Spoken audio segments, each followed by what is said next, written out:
एक बार कर्ण ने भगवान कृष्ण से प्रश्न किया, हे कृष्ण, मेरी मां ने मेरे जन्म लेते ही मुझे त्याग दिया। मेरी इसमें क्या गलती थी कि मैं एक अवैध संतान के रूप में जन्म लिया? द्रोणाचार्य ने मुझे शिक्षा देने से मना कर दिया क्योंकि मैं क्षत्रिय नहीं था। गुरु परशुराम से मैंने शिक्षा प्राप्त की, परंतु जब उन्हें यह पता चला कि मैं क्षत्रिय हूं तो उन्होंने मुझे यह शाप दिया कि मेरी सबसे बड़ी आवश्यकता के क्षण में मेरी प्राप्त की गई विद्या मेरे काम नहीं आएगी। मुझे द्रौपदी के स्वयंवर में अपमानित किया गया। यहां तक कि कुंती ने भी मुझे सिर्फ अपने अन्य पुत्रों को बचाने के लिए मेरे जन्म का सत्य बताया।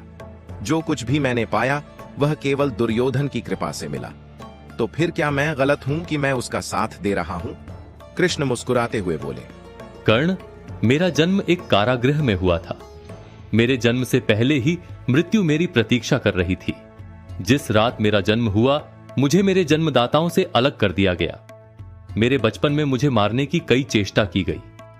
जब तुम गुरु परशुराम से शिक्षा ले रहे थे तब मैं गाय और बछड़े संभाल रहा था। 16 वर्ष की आयु में जाकर मैंने महर्षि संदीपनी से शिक्षा प्राप्त की। मुझे अपनी पूरी प्रजा को यमुना के किनारे से सुदूर समुद्र तट तक ले जाना पड़ा ताकि उन्हें जरासंध से बचाया जा सके। तुम्हें लोग दानवीर के नाम से जानते हैं और मुझे लोग रणछोड़, माखन चोर और छलिया बुलाते हैं। अगर दुर्योधन इस युद्ध में विजयी होता है तो तुम्हें बहुत श्रेय मिलेगा, परंतु अगर युधिष्ठिर युद्ध जीतते हैं तो मुझे युद्ध न रोकने का लांछन मिलेगा। स्मरण रखो कर्ण, जीवन किसी के लिए भी सहज नहीं है। जीवन की कठिनाइयों का सबको सामना करना पड़ता है। दुर्योधन के जीवन में भी बहुत अन्याय हुआ है और युधिष्ठिर के जीवन में भी, परंतु धर्म क्या है यह तुम्हारी अंतरात्मा जानती है।